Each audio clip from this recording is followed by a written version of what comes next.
In this podcast episode, we're going to talk about when's the right time to quit your job and whether or not you should hire an employee or a partner. This is the Detailing Business Class Podcast.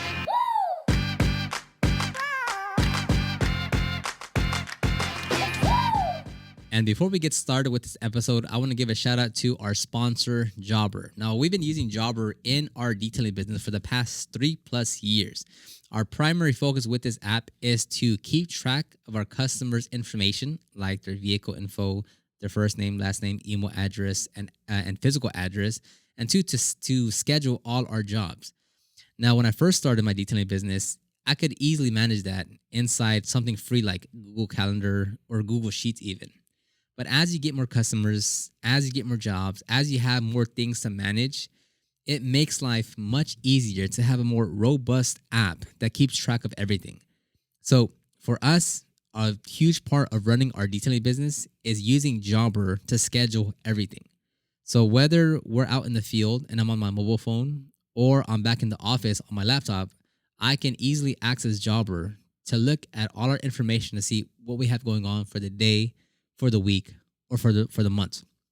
And if you want to give it a try, you can get a free 14-day trial plus 20% off your first 6 months with the link down below. If you're watching this on YouTube, you can check the description box, or if you're listening to this on Spotify, iTunes, or whatever streaming platform, you can check the show notes to give it a try. Again, you'll get a free 14-day trial plus 20% off your first 6 months. Thank you, Jobber. Now let's get back to the episode. And good evening, good night. Hopefully you're having a fantastic day wherever you are in the world and whatever you're doing right now. Typically, when I listen to podcasts, I'm either my best time to listen to a podcast where I feel like I really consume the information, like I really kind of just really understand it best, is when I'm moving around. I mean, like specifically, like when I'm gonna work out, I always listen to, like, for instance, let's say I start working out at 2 p.m. and the session is going to end like at 3:30. So let's say like the first 10 minutes that I'm just shooting the ball to warm up, right? A little bit of cardio, all the way up until I get to like my first actual working set. It's all podcast. So maybe like 30, 40 minutes of podcast. And then the last 30 minutes or so, it's actually music, just because I thoroughly enjoy listening to like audiobooks or podcasts when I'm like warming up, because I feel like, I just retain the information much better versus like when I'm driving in the car, which I still do listen to podcasts and stuff when I'm driving in the car, but where I really feel it the most and like really consume the information and really understand it, it's like when I'm moving around. Now, when I'm running, I don't really listen to anything because I don't have any earphones in. I just run without any music. I just listening to whatever's happening out in the world. Anyways, let's talk about when's the right time to quit your job and go full-time with your detailing business. Now, these are actually some requests that came in from some viewers or watchers, I guess you could say, on Detail Group. They sent me one was an email, the other one was a DM, and I just figured I would bring them on and list them here, and we'd break it down. And the thing when it comes to quitting your job is like there's never a right answer, right? There's like best practices to leave your job, right? As far as like you have enough revenue, you understand how much it costs to run your lifestyle. But there's always going to be an inherent risk when you leave your job, right? If you have like benefits, if you have like 401k, or if you have like whatever you have set up through your job, there's always going to be an inherent risk because you never know what's actually going to happen once you leave. And on that same note, though, is that if you have a guaranteed pay or guaranteed anything, the reality is nothing is guaranteed, right? If a recession hits, if like the housing market happens, you lose your job, right? If you had a contract, if you had whatever, if there's no money to be paid out, if the employer goes out of business, if anything happens, there's nothing guaranteed, right? So the sense of like, oh no, but I can't leave this secure job. It's like, how secure is it, right? Even if you have a contract in place, even if, you have this position, or you're supposed to get a bonus or a promotion of some sort. Like if something happens to the company where they have to make cuts, where it's like they didn't get that round of funding, if they didn't meet their numbers for this quarter and their stock price went down, like if something happened, like people will get cut or things will happen that you weren't expecting at your secure or guaranteed job. And not to be downer, that's just the reality. Like you've seen it so many times now. of, especially with what happened recently with COVID and such, where it's like there's furloughs, there's layoffs, there's whatever, there's the housing market crash, and what is really secure and guaranteed at this point. Anyways, that's just a little preface of like just kind of how I think about having a job or being somewhere secure. When you hear that word, like being, I have a stable job, it's like, well, how stable is it actually if something happens, right? Like when a sports team is winning, NBA, NFL, whatever, whenever a team is winning, things are going well. Whenever a team is on a losing streak, things aren't going so well, right? People are talking about cutting trades, about who, they start pointing fingers. But when everyone is winning, it's all fine. Bonuses are given out, overtime's given out, things are fine, things are looking good. So it might be going good now, but what happens when you're on the losing streak? What happens when you lose game after game? That's when things start to be shaky and things aren't as stable anymore. Hopefully, I'm not losing you already here in this podcast. So let's go to the first person, the first DM that I got. And it says here, I live in Florida. I work for a pressure washer company for $15 an hour. I have 12 years experience in the workplace and 5 years management. I'm tired of working for someone else, but I'm also afraid to quit my job. 2 reasons I'm afraid. One, if I quit my job, I quit my job before to start a personal training company and racked up debt and didn't even get the business off the ground. I finally have paid a lot of that debt down and don't want to do it again. And 2, I'm scared to tell my boss that I'm leaving. They are short on staff and don't want to leave them hanging. I also work with my girlfriend's boyfriend, husband, and I don't want to leave him hanging, but I need to put myself and my family before anyone. So on that one, there's a few layers to that. And like with this one and even the next one, the main thing I'm going to look at if you should quit your job is, are you making enough money in your detailing business to at least cover the minimum threshold of your lifestyle, right? Meaning if you at your job right now getting paid however much, your job, I'm assuming, covers most of your lifestyle. Now, have you looked at the numbers and said, okay, if I'm spending, I'm just making up numbers here. If my lifestyle is $1,000 per month and I'm at this job, can I cut this lifestyle down to $700 to $800 per month instead of $1,000? Because you don't want to have to spend more than you need to when you're first getting your business started, because things are going to be a bit, shaky, unstable in your business. So have you looked at the numbers to see, hey, is this really, do I really have to have all these expenses, or should I be doing everything that I'm doing right now once I leave and go to my business? But aside from that, it's like, do you have the customers and revenue to justify leaving your job? Yes, there's a point in time where it's like you want to, like, it's good to feel uncomfortable. It's good to feel that pressure on you. It's good to almost force you to act and to make moves, because that pressure, like that urgency is there, right? That time, there's a place and time for that. But there's also a time and place to analyze the risk, to mitigate the risk. So do you necessarily right now have to quit your job? Is it at that point? It's hard to say that, and I can never give you a yes or no answer. It can never be like that, because it's your family, it's your life, it's your expenses, it's your bills, it's your mortgage, it's your debt, it's your responsibilities, right? So, 2 people can have the exact same situation of family, of debt, of work, of bills, of hours. One person makes it all fine and is able to get by for the first 6 months until their business grows.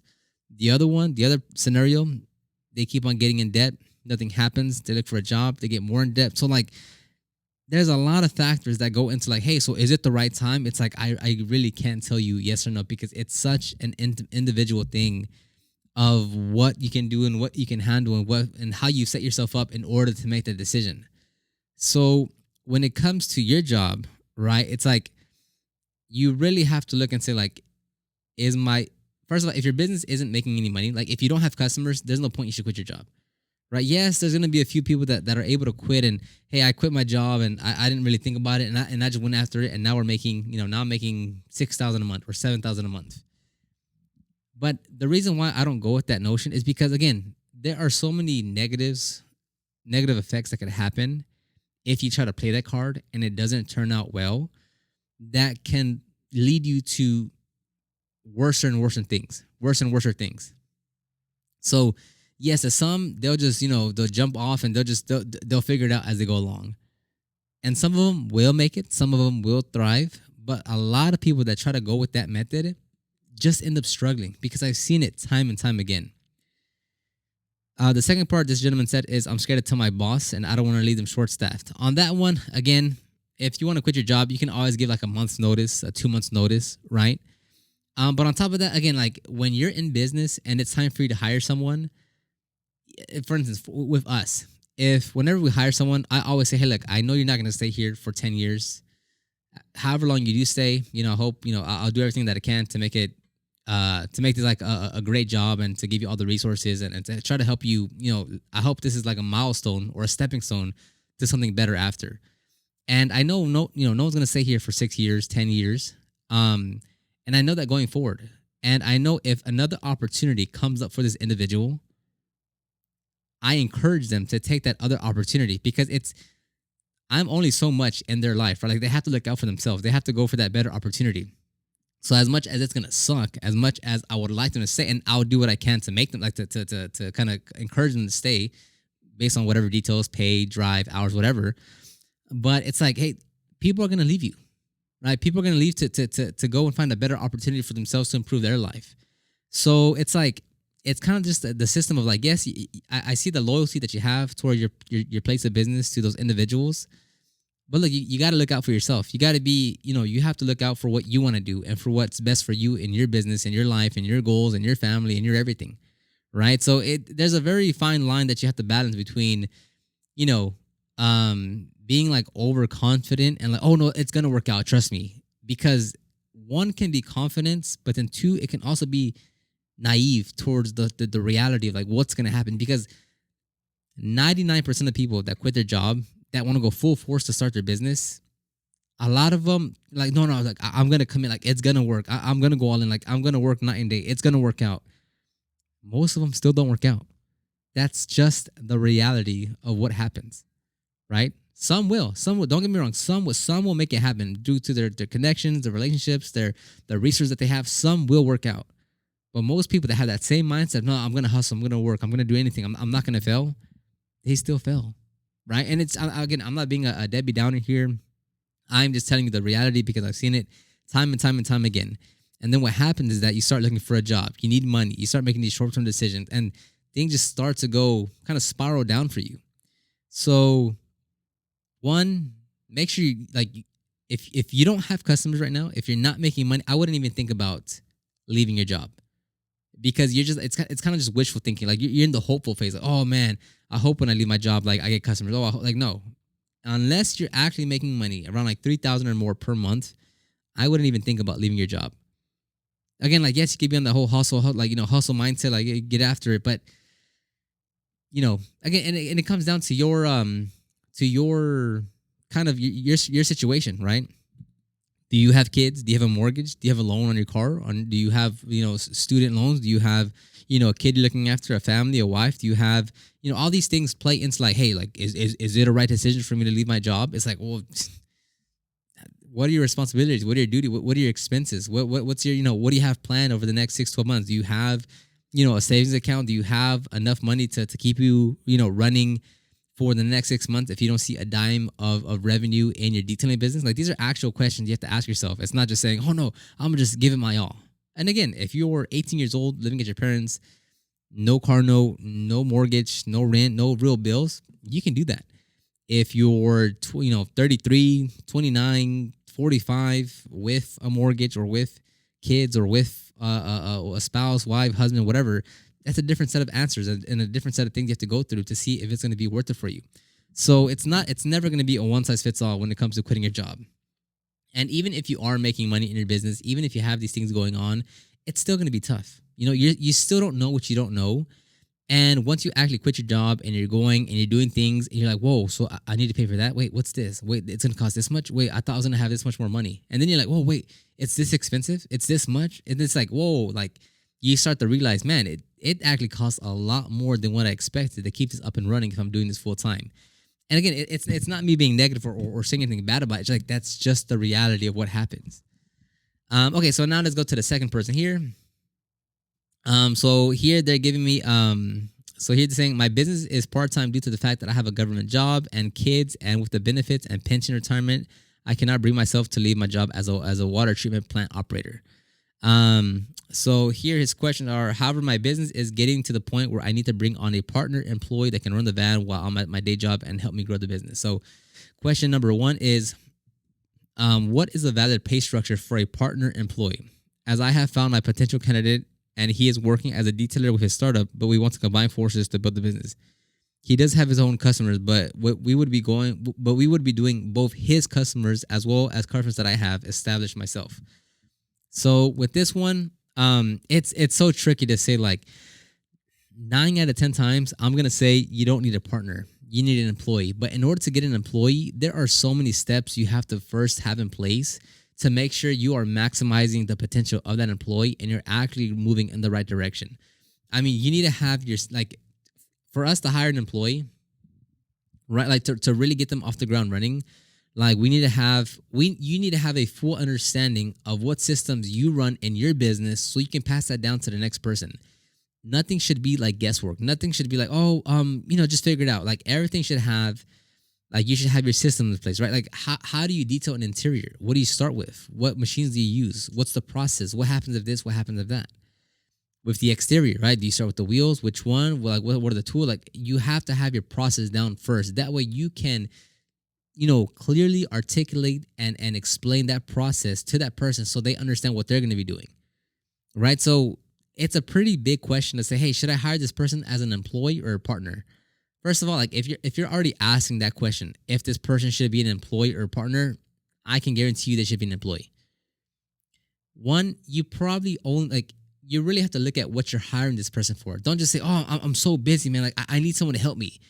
And then you write down everything that you need them to do. And it's like, dude, you only need someone here for like 10 hours to help you with this. You don't need a full-on partner for this. You don't even need like an employee. You can literally get another detailer just to help you, and they can offload a lot of this work. I'm not saying you should do that. I'm just saying, like, when you actually write it down and you look at what you want someone to help you with, it's probably like 10 hours of work, So in this situation, if you want to hire a partner or an employee, I mean, if you want to go down the partner route, that's a whole different set of questions and conversations that you need to have. And again, like, I'm not saying partnerships aren't right, but you have to get the things done properly in order to make sure everyone is on the same page. Like if you want to be a partnership, if you want to partner with someone, you would need to involve a lawyer, a business lawyer, and they would need to draft a contract between you and that other partner. So for us, like if you have an LLC, it's called an Llc Operating Agreement, and that's basically just the contract between you and the partner of whose responsibilities are what, and what happened, and it literally just lays out all the paths that might happen, right? What if someone wants to leave? What if someone isn't doing their duties as they said they would? What if someone just doesn't want to be there anymore? What if someone, and it lays everything out in a contract. That way, if things go south, right? Because you have to look at a partnership literally verbatim as if it's a marriage, right? Each one will have to do its part to make sure that business lasts and is successful. And look, what happens when you're spending your days off or your time off your day job and you're trying to grow the business, you're doing what you're supposed to be doing, and then your partner that's doing that full time is, taking the half day off to go and watch a movie, right? What I'm getting at is what starts to happen is one person starts to put way more work, or at least way more perceived work, than the other person. And then there's a confrontation, there's this tension between them saying, man, like, I don't get a break at all. I'm working at my day job, then I'm coming to work on my business afterwards, and all you do is work on the business, and then at 5 o'clock, you're taking the day off. And what happens there is that now there's a disconnection. There's miscommunication. There's a different set of expectations from each other, and then things start to go south. So a partnership does work if there's a lot of other things in place, and you have to take it through a lawyer, especially if one business actually has customers and is making more money than the other. You have to have that in place, because what if you go into business together, you have no lawyer, you have no contract, and then that person just starts taking your customers, they start doing things on the back end that you don't know, and what do you do? Like what's the contract obligation to this of the other person, like, not doing that? Like, you have to have these things in place, because I used to work at a business law firm, and I would see it day in, day out, where there's companies that are making $5 million, $10 million, $15 million a year, and the owners are literally just bickering and fighting over something that might be small and mundane, but because it's against the owners and because there's pride involved, because there is ego involved, because there's, like, no, you didn't say that, I said that, and you shouldn't, because that's all involved, it becomes a problem. And then you let it keep on building up and up and up, and things get worse. You go to litigation and you start spending tens of thousands of dollars fighting each other in court to see like who's right or who's wrong or who owns this or who owns that. And again, I'm not saying that's going to happen to us as detailers just because we're not really at that scale of making $20 million a year. But what I'm getting at is at every level of business, whether you're making, $100,000 or $10 million a year, if you don't do things right with your own, with the partners, and don't have contracts in place, and don't have, and like not even contract and like the legal stuff, but you yourself are not setting the proper expectations and level of accountability to run a business with a partner, you're gonna set yourself up for failure. So in at a bird's eye view, it's like, oh, I should get a partner so they can help me run the van. It's like, yes, that could be a route you should take. That would work. But only if you have a lot of things in place, and only if you have that understanding of what needs to happen in order for that to be successful. And yes, like even hiring an employee, that in itself is a lot of work too, right? You're going to be at your day job, you're going to hire an employee, and it's like, are you going to have enough time to train them? When are you going to train them? How are you going to train them? How are you going to make sure you're doing all the work right? Like, it's a lot of work to try to just run a business with one employee. And don't get me wrong, I'm always talking about hiring a team, or having an employee, or having a helper, right? I'm always talking about you should get a helper when it comes time to it.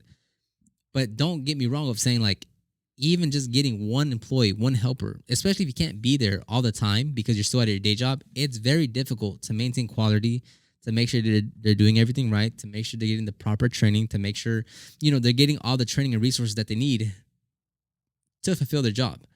So yes, like having a team, fantastic. Having a team will help you reach your goals. Being able to delegate and give some of those duties and responsibility to someone else is effective. But there's a lot of other steps before you get to that point that you have to do for it to actually work. I don't know if I even answered the question. So as far as what's a valid pay structure for the employee partner, like those two questions are completely different. How you set up the pay structure and the payouts and everything from an employee to a partner are two completely different things. So those things shouldn't even be in the same conversation, because an employee is, W-2, 1099, W-4, 1099 that makes them a W-2 employee. You pay them an hourly rate, withhold payroll, every check, right? But with a partner, it's a completely different tax status, or how you file the taxes. Like, it's complete different systems. So to say, oh, should I get a partner or employee? It's like you're asking someone, should I marry this person and have my entire life with them? Or should I just go on a date at a restaurant? Like, that's the question you're imposing with that question. So with that, like, if you're not ready to go that deep into like learning what you need to do and figuring everything out, I would just say an employee. And not even an employee, like just a helper. Like, just get someone to help you run the van 10, 15 hours a week. Like, it's not as, intensive. It's, I would still recommend you run the van when you're there on the few off days that you have. But if you're thinking like partner or employee, most of the time, 9 out of 10 times, I would say employee. Question number 2 is from the same gentleman, is what is some advice for growing the business to keep my new partner employee running full time, as well as help me make money, even when I'm not on site? Again, like, it's a lot of work. First and foremost, like, it's going to be marketing, right? If you're generating, 5 leads per week, how do you get that to 5 leads per day? All right. If you're booking 3 customers in per week, how do you get that to 3 customers per day? So how do you keep your employee busy is by getting more leads. And again, if you're going to have a full-time job and you're going to be at your job the entire time, well, how do you book them, right? Is that employee also going to talk to the customer and give out pricing and give out estimates and service them? And if they are, you got to train them. Again, it goes like, do you have a document that they can reference for all the pricing? Do they have a script for everything? Do they have, guidelines for everything? Or are you going to do all the calls and emails? Because if you are, well, when do you get to them? If you have a full-time job and you're working, 8 to 5, well, when do you call the customer? At 6:30 p.m.? You're going to miss a lot of jobs.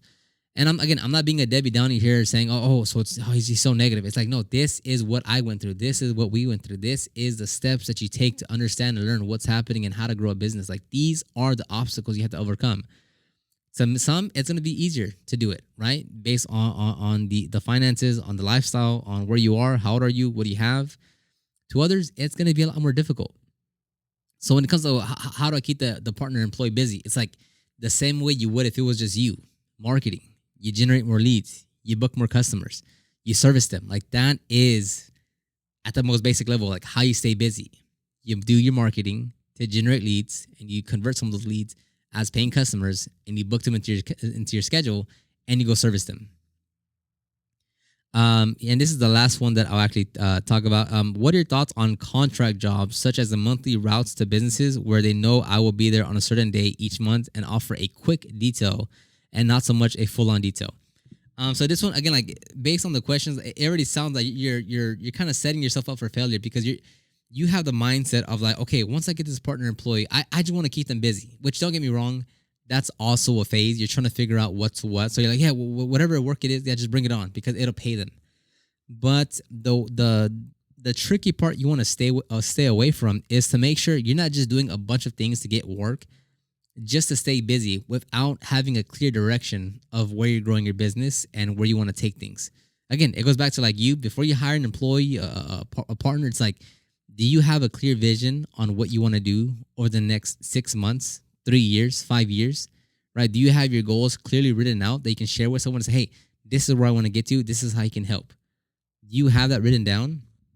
Because for me, like, and this has happened multiple times, when someone comes to us and they're like, hey, like, we have this event going on 3 weeks from now, there's going to be about 50 cars, and we're just looking for a basic wash and a quick interior detail. Is that something that you can do for us? And to us, we're not here to do group washing. We're not here to do fleet washing. So when they call us or email us about that, we say, hey, unfortunately, we don't handle fleet washing, or we don't handle group washing. Sorry about that. Here's someone else that can do that for you, and we'll recommend them someone else. Because we're not here to take on that kind of work, right? Someone calls, hey, we have a fleet of work trucks. We'd like to get them washed twice a month. Can you help us with that? We don't do fleet washing like that, So yes, we are leaving money on the table, but that's not the type of money or customer that we're looking for. And if we're taking it on just because it's money, because it's going to keep us busy, well, that loses a sight of what we really want to do, right? And again, this comes back to like understanding, do you know what you want to do? Do you know what you're going after? Do you know what your goals are? Do you know what the visions are? It's very important to understand these things if you actually want to bring on an employee or partner and have them be successful at their role. So, man, hopefully this episode wasn't too out of whack. It's a lot more granular questions asked, and hopefully it kind of gave you some insight about, either when's the right time to quit your job, or if you should bring on a partner or employee, because neither of those two questions are, that easy to answer. And depending on where you are in life and what you're doing, you need to have a lot more things in place in order to make that happen, right? If you're young, no bills, no expenses, living at your parents, that's, you have a lot more freedom and a lot more flexibility than someone that's been at a job for, 7 years and has this, salary and has benefits and has a kid and mortgage. Like, those are two complete different scenarios that would have its own set of questions that you have to go through to see, is this the right choice for me to make? So I'll end it right here. If you want to download the ultimate guide to start your detailing business, if you want to check out my YouTube or Instagram, or if you want to get a free 14-day trial plus 20% off your first 6 months using Jobber, you can check all that in the description box down below. Again, if you don't know what Jobber is the software we've been using in our business to schedule all our customers and to keep track of their information. So when it comes to scheduling jobs, keeping track of customers, vehicles, their appointments, their phone number, name, address, and all that. And we do it for both mobile and shop. We use Jobber for that. So if you want a free 14-day trial plus 20% off your first 6 months, you can check the description box down below if you're watching this on YouTube, or if you're listening to this, just check the show notes on wherever you're listening to, and they'll be there again. Thank you very much, and I'll talk to you on the next one. Bye-bye.